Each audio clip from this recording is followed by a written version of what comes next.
সূরা আল মায়েদা। রহমান রহিম আল্লাহ তাআলার নামে। হে ঈমানদার বান্দারা, তোমরা যারা ঈমান এনেছ, তোমরা ওয়াদাসমূহ পূরণ করো।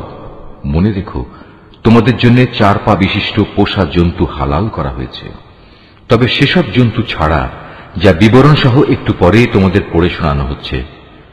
এহরাম বাঁধা অবস্থায় কিন্তু এসব হালাল জন্তু শিকার করা বৈধ মনে করো না। হ্যাঁ, আল্লাহ তাআলা যা চান সে আদেশই তিনি জারি করেন। হে ঈমানদার বান্দারা, তোমরা আল্লাহ তাআলার নিদর্শন সমূহের অসম্মান করো না। সম্মানিত মাসগুলোকেও যুদ্ধ বিগ্রহের জন্য কখনো হালাল বানিয়ে নিও না। আল্লাহর নামে উৎসর্গীকৃত জন্তুসমূহ ও যেসব জন্তুর গলায় উৎসর্গের চিহ্ন হিসেবে পট্টি বেঁধে দেওয়া হয়েছে, যারা আল্লাহর অনুগ্রহ ও সন্তুষ্টি অর্জনের লক্ষ্যে আল্লাহর পবিত্র কাবা ঘরের দিকে রওনা দিয়েছে, তাদের তোমরা অসম্মান করো না। তোমরা যখন এহরাম মুক্ত হবে তখন তোমরা শিকার করতে পারো। বিশেষ কোন একটি সম্প্রদায়ের বিদ্বেষ এমন বিদ্বেষ যার কারণে তারা তোমাদের আল্লাহ তাআলার পবিত্র মসজিদে আসার পথ বন্ধ করে দিয়েছিল, যেন তোমাদের কোন রকম সীমা লঙ্ঘন করতে প্ররোচিত না করে। তোমরা শুধু নেক কাজ ও তাকওয়ার ব্যাপারেই একে অপরের সহযোগিতা করো। পাপ ও বাড়াবাড়ির কাজে কখনো একে অপরের সহযোগিতা করো না। সর্বাবস্থায় আল্লাহ তাআলাকে ভয় করো, কেননা আল্লাহ তাআলা পাপের দণ্ডদানের ব্যাপারে অত্যন্ত কঠোর। মৃত জন্তু, রক্ত, শুয়োরের গোশত ও যে জন্তু আল্লাহ তাআলা ছাড়া অন্য কারো নামে জবাই কিংবা উৎসর্গ করা হয়েছে তা সবই তোমাদের উপর হারাম করা হয়েছে। শ্বাসরুদ্ধ হয়ে মরা, আঘাত খেয়ে মরা, উপর থেকে পড়ে মরা, শিঙের আঘাতে মরা, হিংস্র জন্তুর খাওয়া জন্তুও তোমাদের জন্য হারাম। তবে তোমরা তা যদি জীবিত অবস্থায় পেয়ে জবাই করে থাকো তাহলে তা হারাম নয়। পূজার বেদিতে বলি দেওয়া জন্তুও হারাম। লটারি কিংবা জুয়ার তীর নিক্ষেপ করে ভাগ্য নির্ণয় করা হারাম। এর সবকটাই হচ্ছে বড় বড় গুনার কাজ। আজ কাফেররা তোমাদের দিন নির্মূল করা সম্পর্কে হতাশ হয়ে পড়েছে, সুতরাং তোমরা তাদের ভয় করো না, বরং আমাকেই ভয় করো। আজ আমি তোমাদের জন্য তোমাদের দিন পরিপূর্ণ করে দিলাম, আর তোমাদের উপর আমার প্রতিশ্রুত নিয়ামতও আমি পূর্ণ করে দিলাম। তোমাদের জন্য জীবনের ব্যবস্থা হিসেবে আমি ইসলামকেই মনোনীত করলাম। হারামের ব্যাপারে মনে রেখো, যদি কোনো ব্যক্তি ক্ষুধার তাড়নায় হারাম খেতে বাধ্য হয় কিন্তু ইচ্ছা করে সে কোনো পাপের দিকে ঝুঁকে পড়তে না চায়, তার ব্যাপারটা আলাদা। অবশ্যই আল্লাহ তাআলা ক্ষমাশীল ও পরম দয়ালু। তারা তোমার কাছ থেকে জানতে চাইবে কোন কোন জিনিস তাদের জন্য হালাল করা হয়েছে। তুমি তাদের বলো, সব ধরনের পাকসাপ বস্তুই তোমাদের জন্য হালাল করা হয়েছে, এবং সেসব শিকারী জন্তু ও পাখির ধরে আনা জন্তু ও পাখিও তোমরা খাও, যাদের তোমরা শিকার করার নিয়ম শিক্ষা দিয়েছ, যেভাবে আল্লাহ তাআলা তোমাদের শিক্ষা দিয়েছিলেন। তবে এর উপর অবশ্যই আল্লাহ তাআলার নাম নেবে। তোমরা আল্লাহ তাআলাকে ভয় করো, আল্লাহ তাআলা দ্রুত হিসাব গ্রহণকারী। আজ তোমাদের জন্য যাবতীয় পাক জিনিস হালাল করা হলো। যাদের উপর আল্লাহর কিতাব নাজিল করা হয়েছে তাদের খাবারও তোমাদের জন্য হালাল, আবার তোমাদের খাদ্যদ্রব্য তাদের জন্য হালাল। চরিত্রের সংরক্ষিত দুর্গে অবস্থানকারী মোমেন নারী ও তোমাদের আগে যাদের কিতাব দেওয়া হয়েছিল, যখন তোমরা তাদের মোহরানা আদায় করে দেবে, সেসব আহলে কিতাব সতী সাধ্বী নারীরাও তখন তোমাদের জন্য হালাল হয়ে যাবে। তোমরা থাকবে চরিত্রের রক্ষক হয়ে, কামনা চরিতার্থ করে কিংবা গোপন অভিসারী উপপত্নী বানিয়ে নয়। যে কেউই ঈমান অস্বীকার করবে তার জীবনের সব কর্মই নিষ্ফল হয়ে যাবে, এবং শেষ বিচারের দিনে সে হবে চরমভাবে ক্ষতিগ্রস্তদের একজন। হে ঈমানদার ব্যক্তিরা, তোমরা যখন নামাজের জন্য দাঁড়াবে, তোমরা তোমাদের পুরো মুখমণ্ডল ও কনুই পর্যন্ত তোমাদের হাত দুটো ধুয়ে নেবে।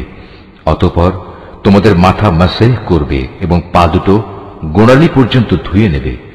কখনো যদি এমন বেশি নাপাক হয়ে যাও যাতে গোসল করা ফরজ হয়ে যায়, তাহলে গোসল করে ভালোভাবে পবিত্র হয়ে নেবে।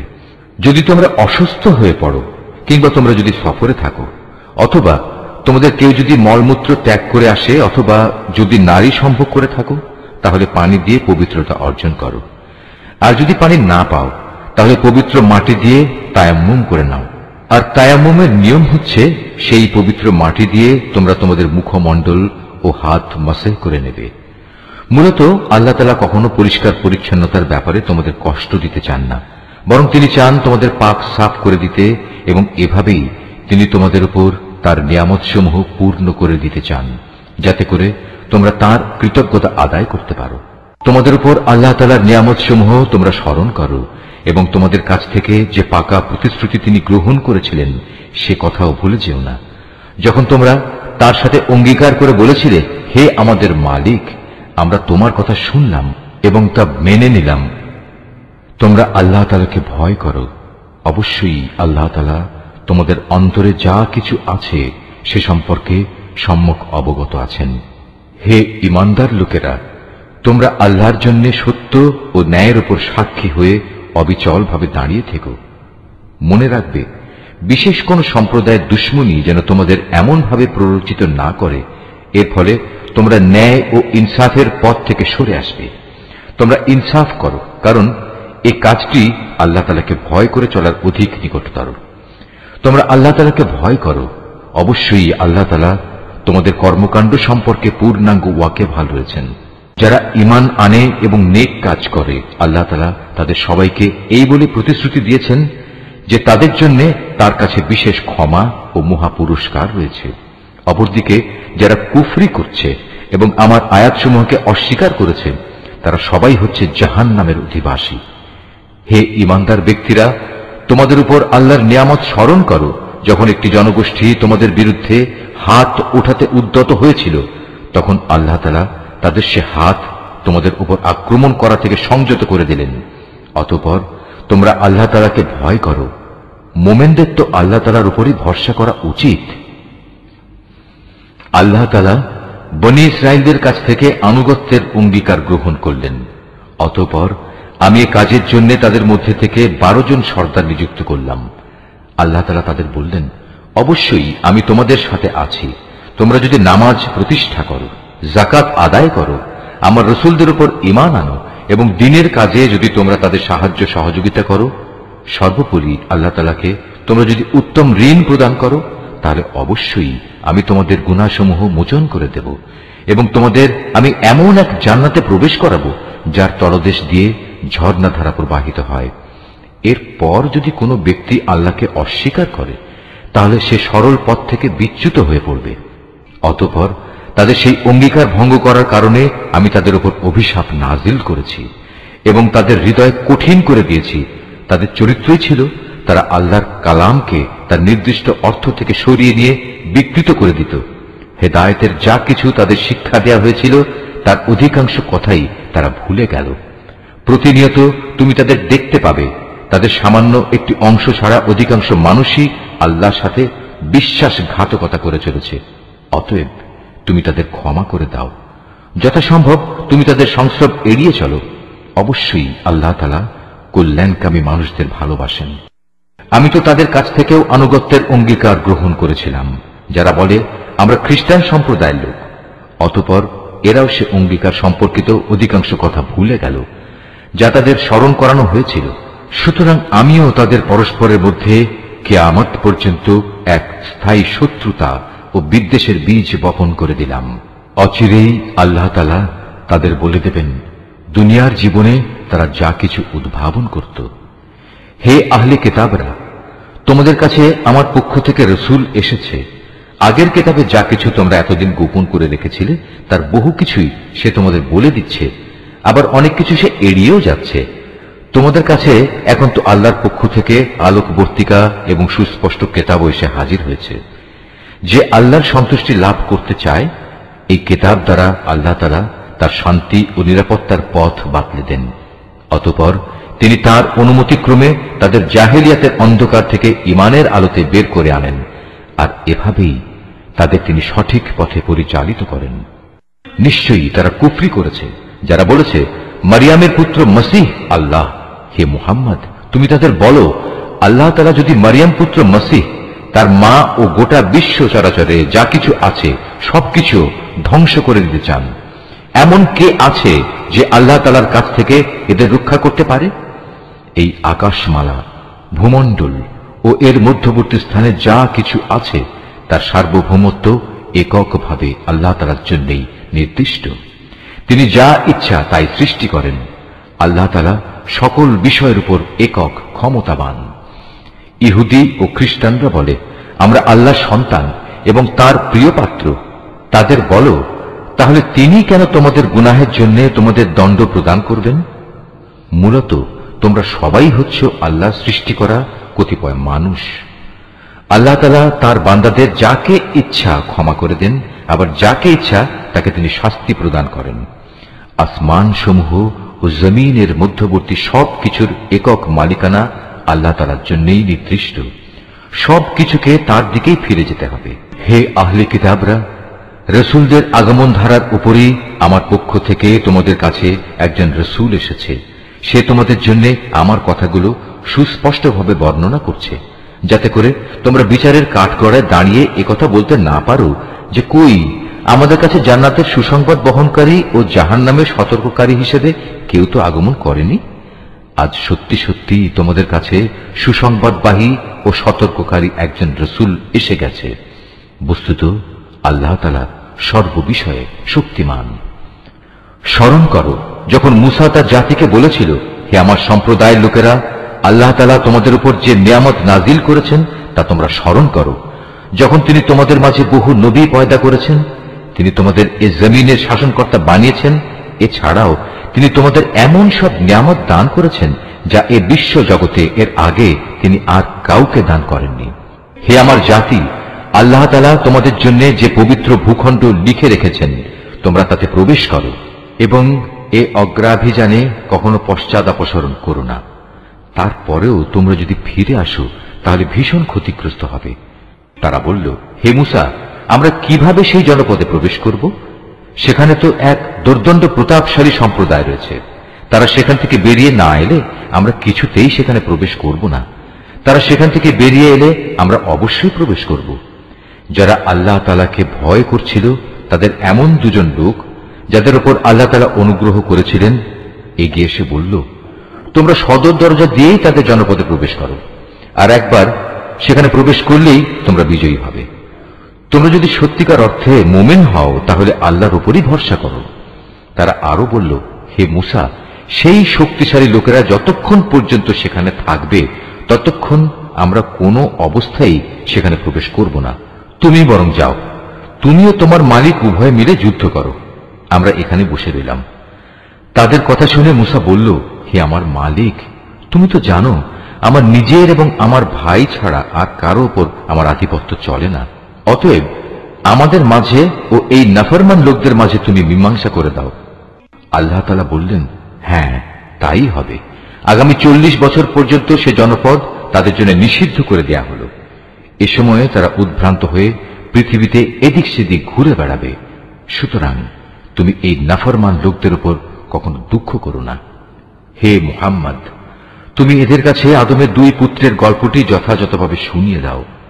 গল্পটি ছিল, যখন তারা দুজনই আল্লাহর নামে কোরবানি পেশ করল, তখন তাদের মধ্যে একজনের কাছ থেকে কোরবানি কবুল করা হলো, আরেকজনের কাছ থেকে তা কবুল করা হলো না। যার কোরবানি কবুল করা হয়নি সে বলল, আমি অবশ্যই তোমাকে হত্যা করব। যার কোরবানি কবুল করা হলো সে বলল, আল্লাহ তাআলা তো শুধু পরেজগার লোকদের কাছ থেকে কোরবানি কবুল করেন। হিংসার বশবর্তী হয়ে তুমি যদি আজ আমাকে হত্যা করার জন্য আমার দিকে তোমার হাত বাড়াও, তাহলে আমি কিন্তু তোমাকে হত্যা করার জন্য তোমার প্রতি আমার হাত বাড়িয়ে দেব না। কেননা আমি সৃষ্টিকুলের মালিককে ভয় করি। আমি বরং চাইব তুমি আমার গুনাহ ও তোমার গুনাহের বোঝা একাই তোমার মাথার উপর উঠিয়ে নাও এবং এভাবেই তুমি জাহান্নামের অধিবাসী হয়ে পড়ো। মূলত এ হচ্ছে জালেমদের যথার্থ কর্মফল। শেষ পর্যন্ত তার কুপ্রবৃত্তি তাকে নিজ ভাইয়ের হত্যার কাজে উস্কানি দিল। অতঃপর সে তাকে খুন করেই ফেলল এবং এ কাজের ফলে সে ক্ষতিগ্রস্তদের অন্তর্ভুক্ত হয়ে গেল। অতঃপর আল্লাহ তাআলা সেখানে একটি কাক পাঠালেন। কাকটি হত্যাকারীর সামনে এসে মাটি খুঁড়তে লাগল। উদ্দেশ্য তাকে দেখানো কিভাবে সে তার ভাইয়ের লাশ লুকিয়ে রাখবে।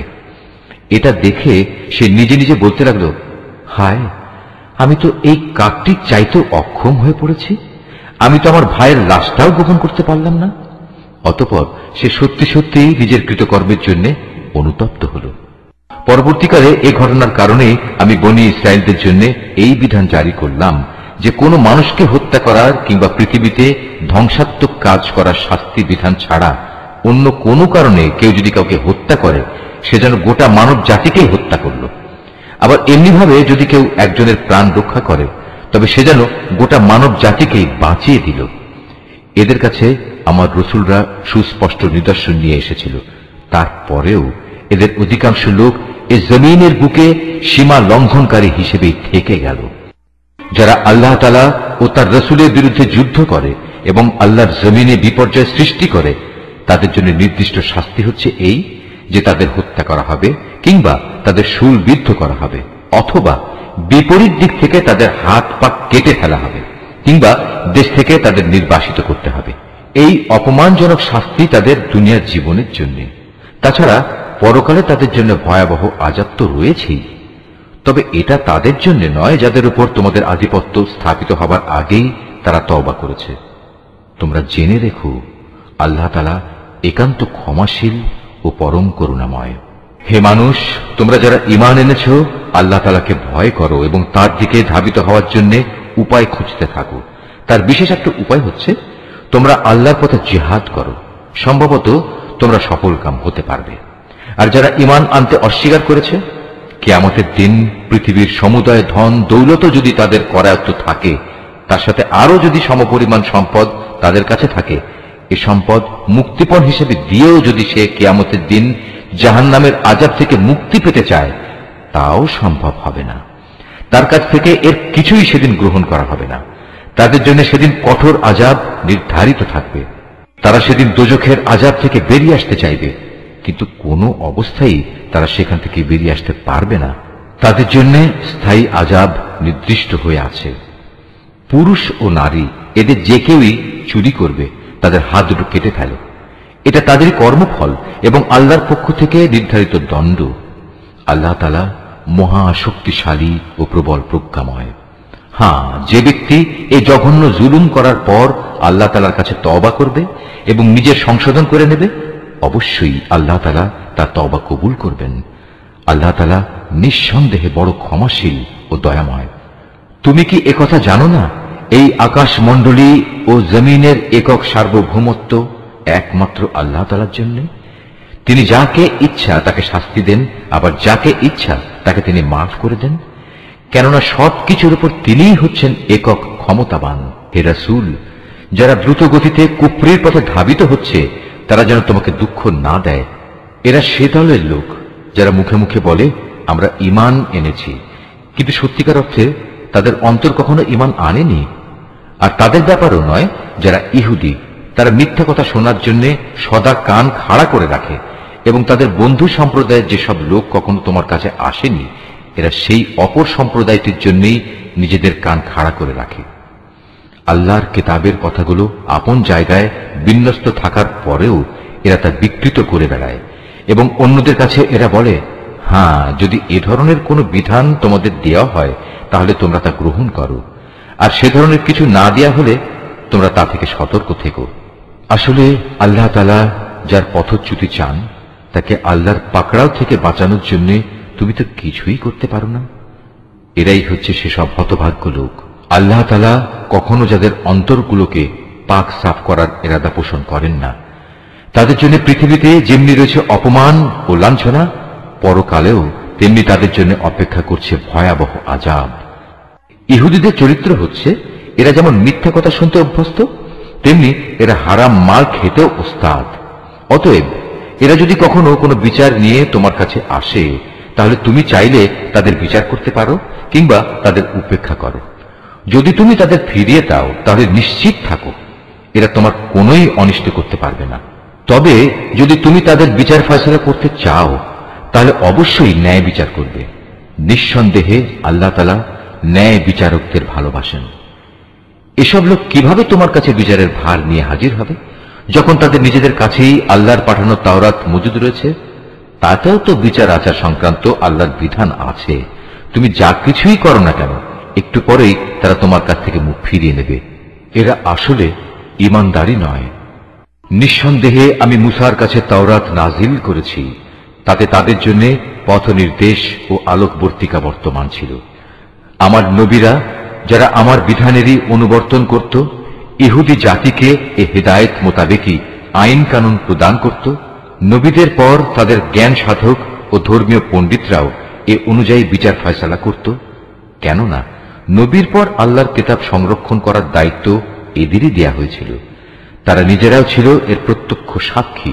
সুতরাং তোমরা মানুষদের ভয় না করে একান্তভাবে আমাকেই ভয় করো, আর আমার আয়াতসমূহ সামান্য মূল্যে বিক্রি করে দিও না। যারা আল্লাহর নাজিল করা আইন অনুযায়ী বিচার ফয়সালা করে না, তারাই হচ্ছে কাফের। তাওরাতে আমি তাদের জন্য বিধান নাজিল করেছিলাম যে তাদের জানের বদলে জান, চোখের বদলে চোখ, নাকের বদলে নাক, কানের বদলে কান, দাঁতের বদলে দাঁত। শাস্তি প্রয়োগের সময় এই শারীরিক জখমটাই কিন্তু আসল দণ্ড বলে বিবেচিত হয়। অবশ্য বাদীপক্ষের কেউ যদি এই দণ্ড মাফ করে দিতে চায়, তাহলে তা তার নিজের গুনাহ খাতার জন্য কাফারা হিসেবে গণ্য হবে। আর যারাই আল্লাহ নাজিল করা বিধান অনুযায়ী বিচার ফয়সালা করবে না, তারা হচ্ছে জালেম।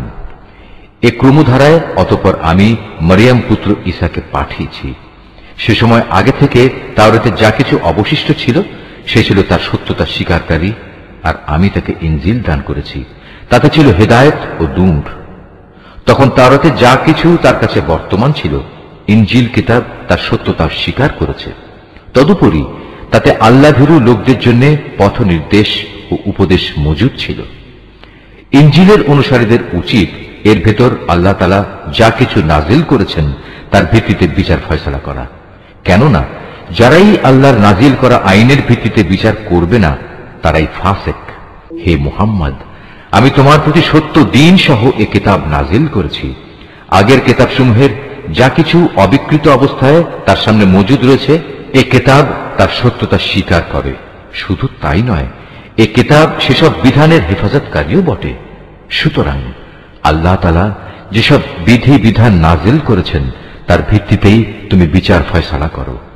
আর এই বিচারের সময় তোমার নিজের কাছে যা সত্য দিন এসেছে তা থেকে সরে গিয়ে তাদের খেয়াল খুশির অনুসরণ করো না। আমি তোমাদের প্রতিটি সম্প্রদায়ের জন্য শরীয়ত ও কর্মপন্থা নির্ধারণ করে দিয়েছি। আল্লাহ তাআলা চাইলে তোমাদের সবাইকে একই উম্মত বানিয়ে দিতে পারতেন, বরং তিনি তোমাদের যা দিয়েছেন তার ভিত্তিতে তোমাদের যাচাই বাছাই করে দিতে চেয়েছেন। অতএব ভালো কাজে তোমরা সবাই প্রতিযোগিতা করো, কেননা আল্লাহ তাআলার দিকেই হবে তোমাদের সকলের প্রত্যাবর্তন স্থল। এখানে তোমরা যেসব বিষয় নিয়ে মতভেদ করতে, অতঃপর তিনি অবশ্যই তা তোমাদের স্পষ্ট করে বলে দেবেন। অতএব হে মুহাম্মদ, তোমার উপর আল্লাহ তাআলা যে আইন কানুন নাজিল করেছেন তুমি তারই ভিত্তিতে এদের মাঝে বিচার ফয়সালা করো, এবং কখনো তাদের খেয়াল খুশির অনুসরণ করো না, এবং তাদের ষড়যন্ত্র থেকে সতর্ক থেকো।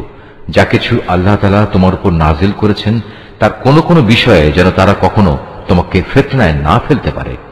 অতঃপর তোমার ফয়সালায় যদি এরা মুখ ফিরিয়ে নেয়, তাহলে জেনে রেখো আল্লাহ তাআলা তাদের নিজেদেরই কোনো গুনাহের জন্য তাদের কোন রকম মুসিবতে ফেলতে চান।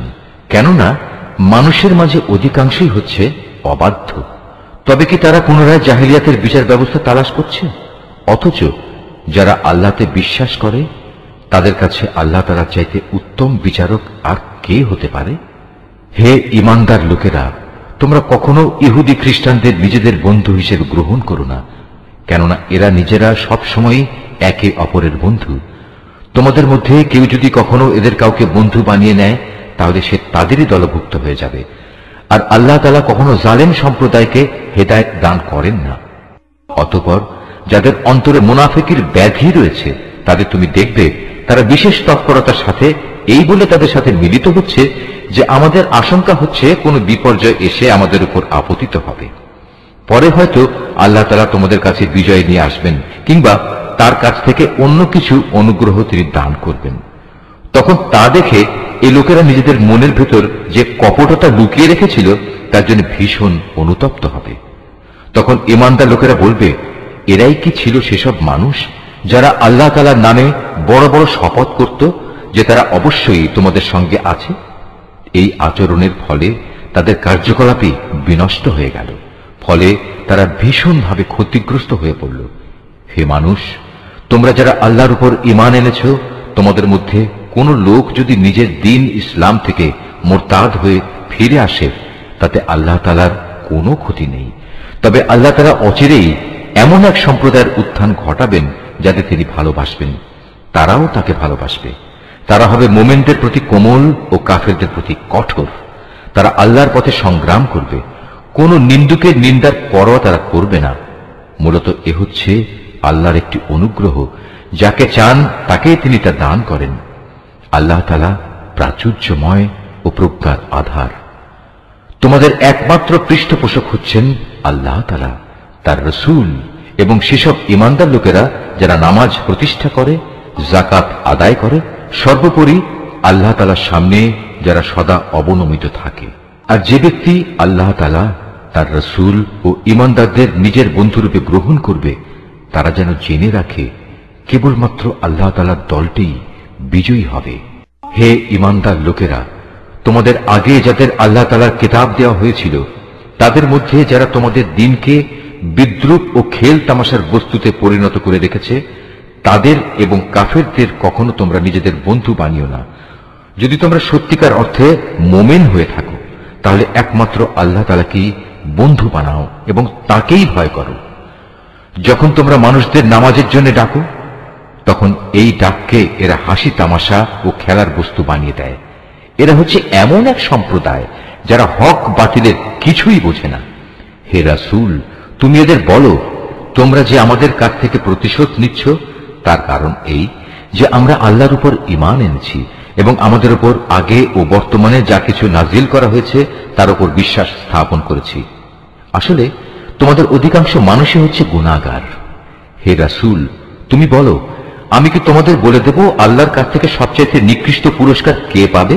সে লোক হচ্ছে যার উপর আল্লাহ তাআলা অভিশাপ দিয়েছেন, যার উপর আল্লাহর ক্রোধ রয়েছে এবং যাদের কিছু লোককে তিনি বানর, কিছু লোককে শুয়োরে পরিণত করে দিয়েছেন, যারা মিথ্যা মাবুদের আনুগত্য স্বীকার করেছে। এরাই হচ্ছে সেসব লোক পরকালে যাদের অবস্থান হবে অত্যন্ত নিকৃষ্ট এবং দুনিয়াতেও এরা সরল পথ থেকে বহু দূরে বিচ্যুত হয়ে পড়েছে। তারা যখন তোমার সামনে আসে তখন বলে, আমরা ঈমান এনেছি। আসলে তারা তোমার কাছে কুফরি নিয়েই প্রবেশ করছিল এবং তা নিয়েই তোমার কাছ থেকে তারা বেরিয়ে গেছে। তারা মনের ভেতর যা কিছু লুকিয়ে রাখছিল, আল্লাহ সে ব্যাপারে পূর্ণ ওয়াকিফাল রয়েছেন।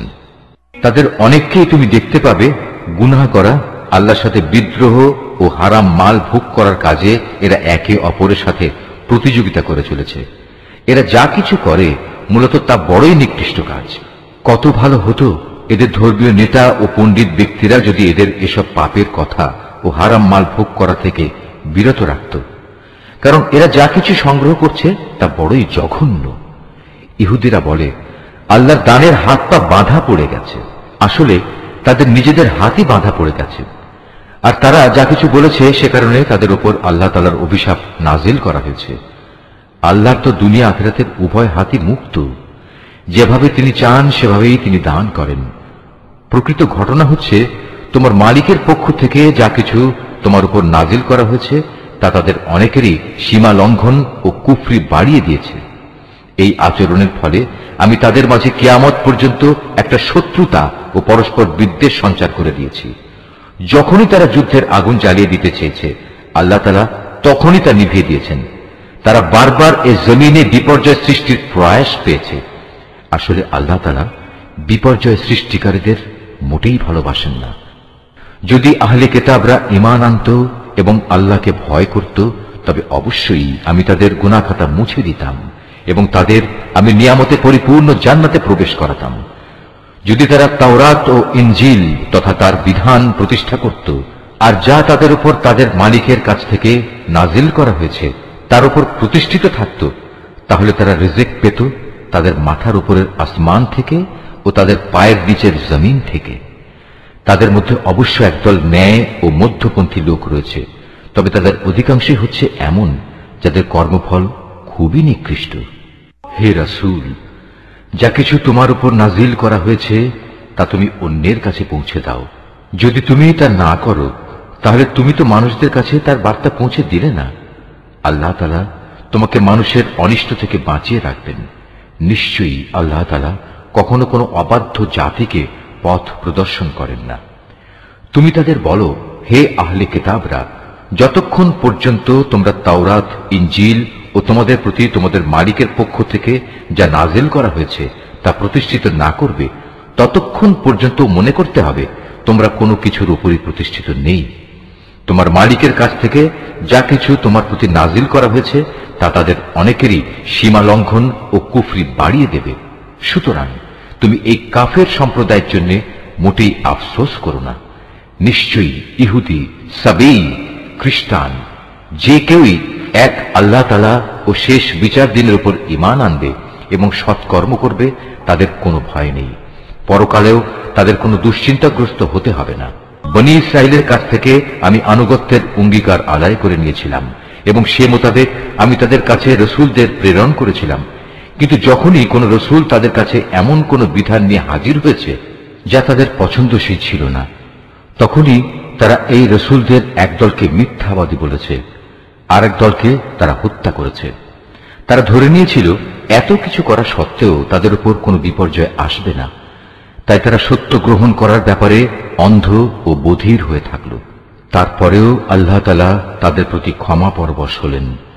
তাদের অনেকেই আবার অন্ধ ও বধির হয়ে গেল। তারা যা কিছু করেছে আল্লাহ তাআলা তা পর্যবেক্ষণ করছেন। নিশ্চয়ই তারা কাফের হয়ে গেছে যারা একথা বলেছে আল্লাহ হচ্ছেন মারিয়ামের পুত্র মসীহ, অথচ মসীহ নিজেই একথা বলেছে যে হে বনী ইসরাইল, তোমরা এক আল্লাহর ইবাদত করো যিনি আমারও মালিক তোমাদেরও মালিক। মূলত যে কেউই আল্লাহর সাথে শরীক করবে আল্লাহ তাআলা তার উপর জান্নাত হারাম করে দেবেন, আর তার স্থায়ী ঠিকানা হবে জাহান্নাম। এই জালেমদের সেদিন কোনো সাহায্যকারী থাকবে না। তারাও কুফরি করেছে যারা বলেছে তিনজনের মধ্যে তৃতীয় জন হচ্ছেন আল্লাহ, অথচ এক আল্লাহ তাআলা ছাড়া আর কোনো ইলাহ নেই।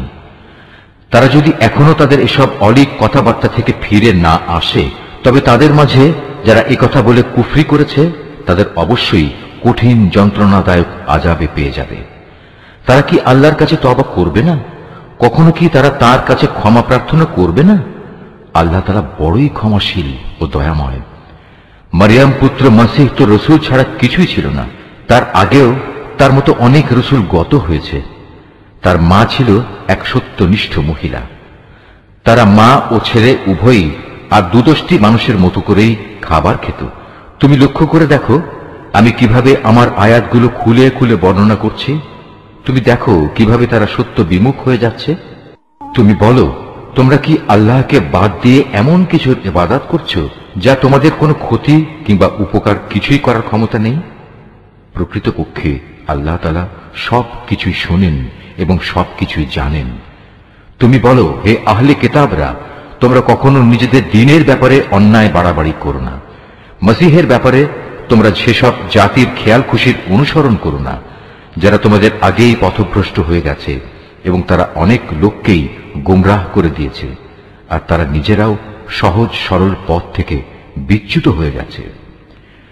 বনী ইসরাইলদের আরো যারা মসীহের ব্যাপারে আল্লাহর এই ঘোষণা অস্বীকার করেছে তাদের উপর দাউদ ও মরিয়ম পুত্র ঈসার মুখ থেকে অভিশাপ দেওয়া হয়েছে, কেননা তারা আল্লাহর বিরুদ্ধে বিদ্রোহ করেছে এবং সীমা লঙ্ঘন করেছে। তারা যেসব গর্হিত কাজ করত তা থেকে তারা একে অপরকে বারণ করত না। তারা যা করত নিঃসন্দেহে তা ছিল নিকৃষ্ট। তুমি তাদের মাঝে এমন বহু লোককে দেখতে পাবে যারা ঈমানদারদের বদলে কাফেরদের সাথে বন্ধুত্ব করতে বেশি আগ্রহী। অবশ্য তারা নিজেরা যা কিছু অর্জন করে সামনে পাঠিয়েছে তাও অতি নিকৃষ্ট। এ কারণে আল্লাহ তাআলা তাদের উপর ক্রোধান্বিত হয়েছেন। এ লোকেরা চিরকাল আযাবেই নিমজ্জিত থাকবে।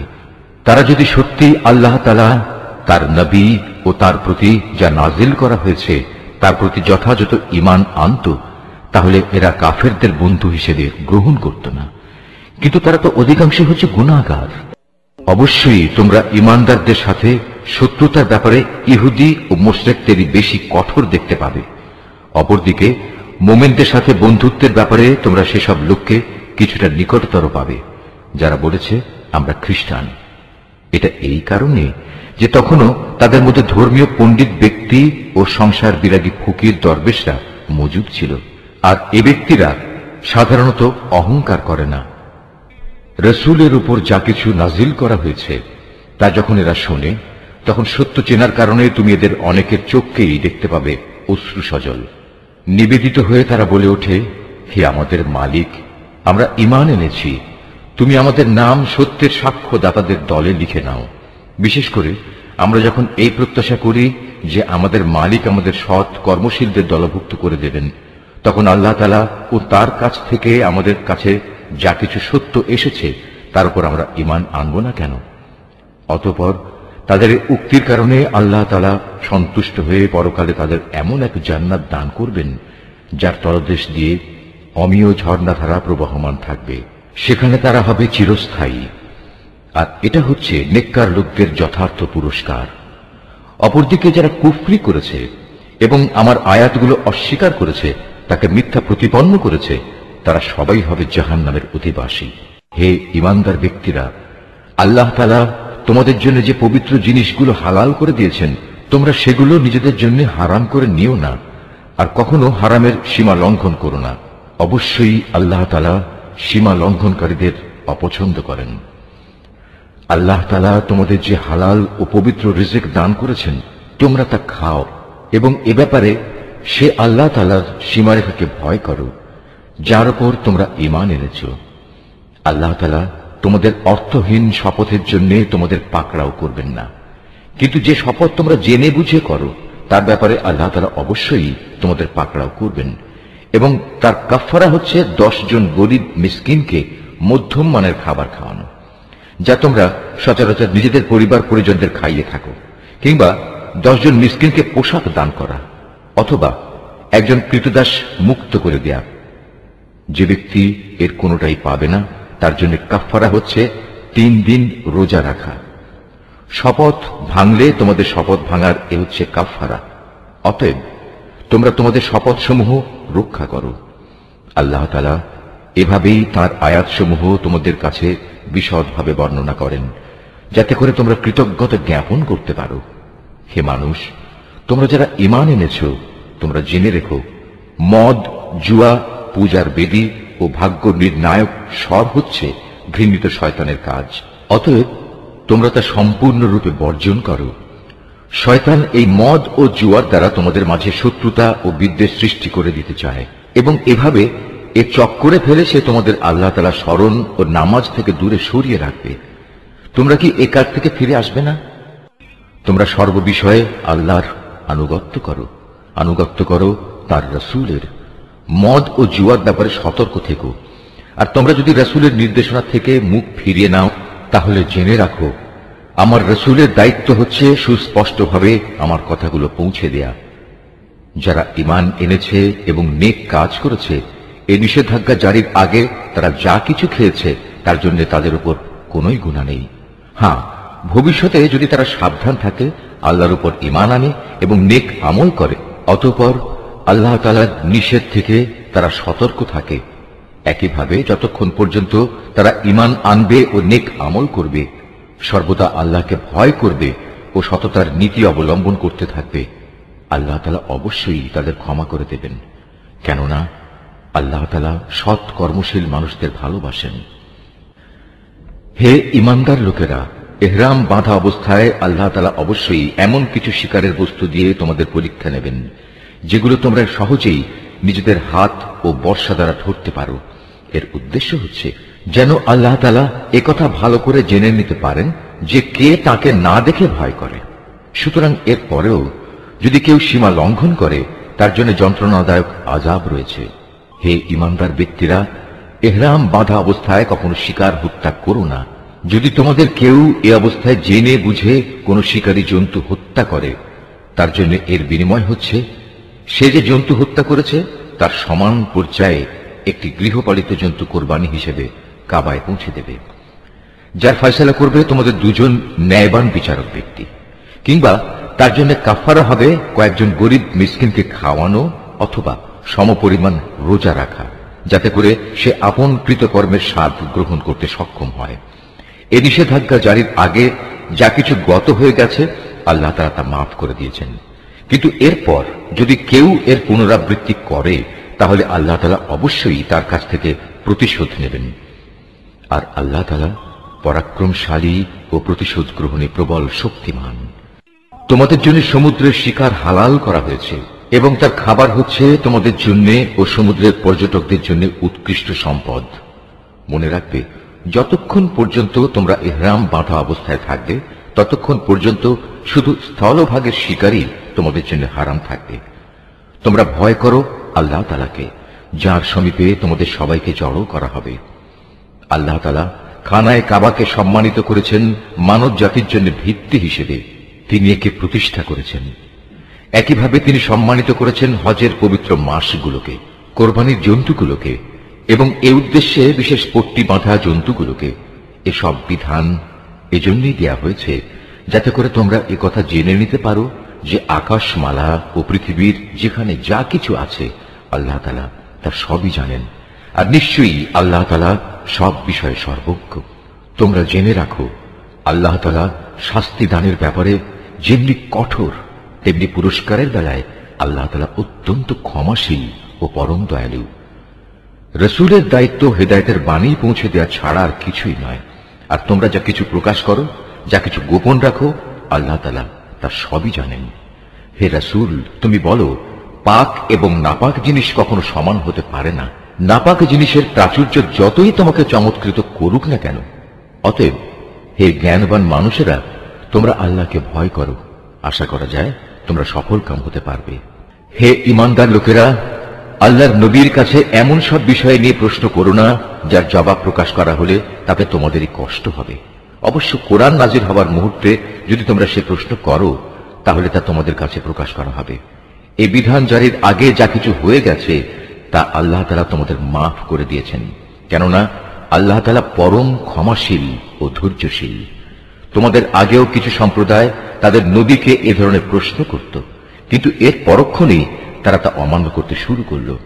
দেবতার উদ্দেশ্যে প্রেরিত কান ছেঁচড়া বহিরা, দেবতার নামে উৎসর্গীকৃত সায়েবা, দেবতার উদ্দেশ্যে ছেড়ে দেয়া নর ও মাদি বাচ্চা প্রসবকারী ওয়াসিলা ও দেবতার উদ্দেশ্যে ছেড়ে দেয়া 10 বাচ্চা প্রসবকারিণী উশ্রী হাম, এর কোনটাই কিন্তু আল্লাহ তাআলা নির্দিষ্ট করে দেননি, বরং কাফেররাই এসব কুসংস্কার দিয়ে আল্লাহর উপর মিথ্যা আরোপ করে।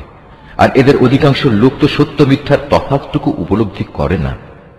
যখন এদের বলা হয় আল্লাহ তাআলা যা কিছু নাজিল করেছেন তোমরা সেদিকে এসো, এসো তার রসুলের দিকে, তখন তারা বলে, আমরা আমাদের বাপ দাদাদের যে বিধানের উপর পেয়েছি তাই আমাদের জন্য যথেষ্ট।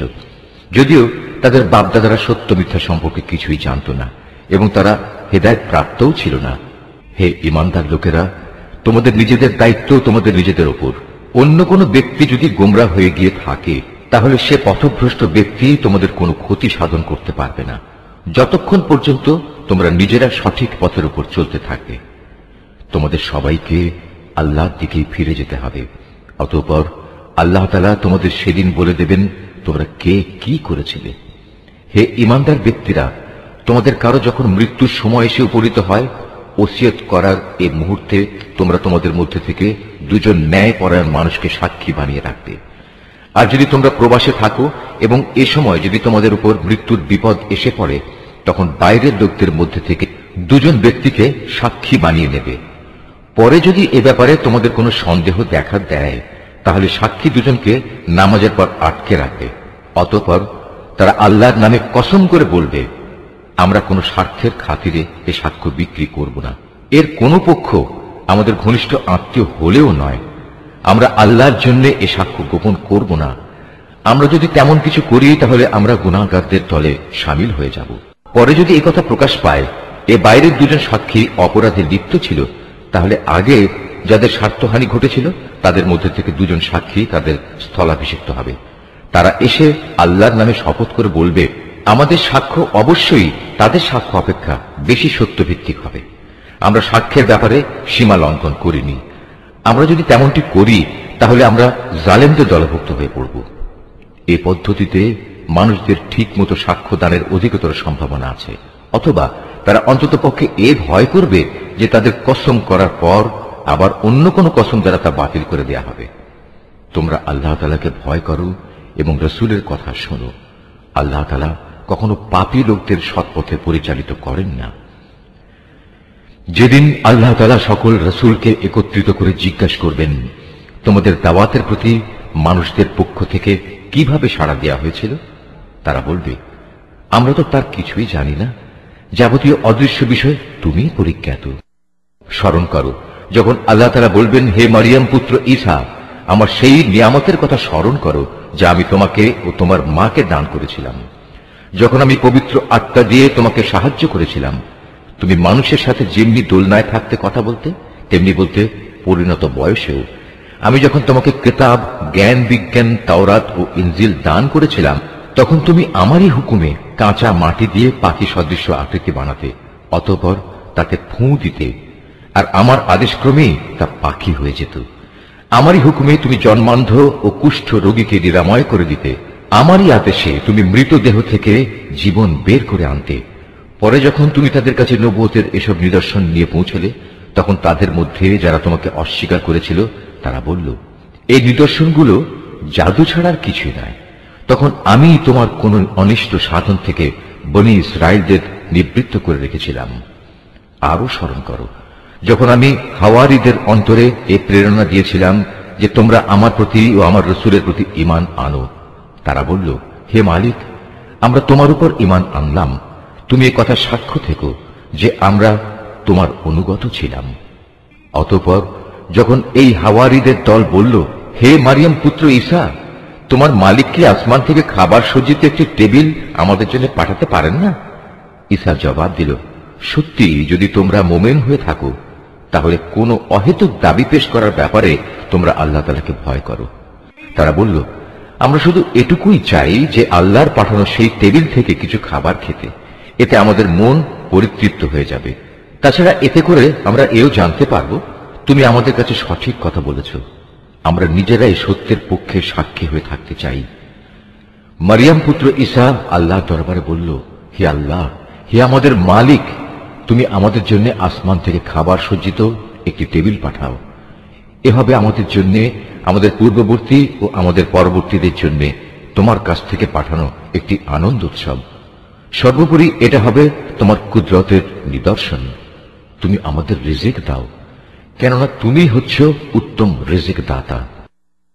আল্লাহ তাআলা বললেন, হ্যাঁ, আমি তোমাদের কাছে তা অচিরে পাঠাচ্ছি। তবে এর পরেও যদি তোমাদের কেউ আমার ক্ষমতা অস্বীকার করে, তাহলে তাকে আমি এমন কঠিন শাস্তি দেব যে আমি সৃষ্টি করে কাউকেই আর দেব না। যখন আল্লাহ তাআলা বলবেন, হে মারিয়াম পুত্র ঈসা, তুমি কি কখনো তোমার লোকদের একথা বলেছিলে যে তোমরা আল্লাহকে বাদ দিয়ে আমাকে ও আমার মাকে ইলাহ বানিয়ে নাও? এ কথার উত্তরে সে বলবে, হে আল্লাহ, সমগ্র পবিত্রতা তোমার জন্য। এমন কোন কথা আমার পক্ষে শোভা পেত না যে কথা বলার আমার কোনো অধিকারই ছিল না। যদি আমি তাদের এমন কোন কথা বলতামই, তাহলে তুমি তো অবশ্যই তা জানতে। নিশ্চয়ই তুমি তা জানো আমার মনে যা কিছু আছে, কিন্তু আমি তো জানি না তোমার মনে কি আছে। যাবতীয় গোপন বিষয় অবশ্যই তুমি সম্যক জ্ঞাত আছো। তুমি আমাকে যা কিছু বলতে হুকুম করেছ, আমি তো তাদের তাছাড়া অন্য কিছুই বলিনি। আর সে কথা ছিল, তোমরা শুধু আল্লাহ তাআলার ইবাদত করো, যিনি আমার মালিক, তোমাদেরও মালিক। আমি যতদিন তাদের মধ্যে ছিলাম, ততদিন তো আমি নিজেই তাদের কার্যকলাপের সাক্ষী ছিলাম, কিন্তু যখন তুমি আমাকে তুলে নিলে, তখন তুমিই ছিলে তাদের উপর একক নিগাহবান। যাবতীয় ক্রিয়াকর্মের তুমিই ছিলে একক খবরদার। আজ তাদের অপরাধের জন্য তুমি যদি তাদের শাস্তি দাও, দিতে পারো, কারণ তারা তো তোমারই বান্দা। আর তুমি যদি তাদের ক্ষমা করে দাও, তাও তোমার মর্জি। তুমিই হচ্ছ বিপুল ক্ষমতাশালী, প্রজ্ঞাময়। আল্লাহ তাআলা বলবেন, হ্যাঁ, এ হচ্ছে সেদিন যেদিন সত্যাশ্রয়ী ব্যক্তিরা তাদের সততার জন্য প্রচুর কল্যাণ লাভ করবে। আর সে কল্যাণ হচ্ছে তাদের জন্য এমন সুরম্য জান্নাতের ব্যবস্থা করে রাখা হয়েছে, যার তলদেশ দিয়ে অমীয় ঝর্ণাধারা প্রবাহিত থাকবে। সেখানে তারা চিরদিনে থাকবে। আল্লাহ তাআলা তাদের উপর সন্তুষ্ট থাকবেন এবং তারাও আল্লাহর উপর সন্তুষ্ট থাকবে। বস্তুত এ হচ্ছে এক মহা সাফল্য। আকাশমালা ও জমিন এবং এর মধ্যবর্তী সমগ্র সৃষ্টি লোকের বাদশাহিত আল্লাহর জন্যই, এবং তিনি সবকিছুর উপর শক্তিমান।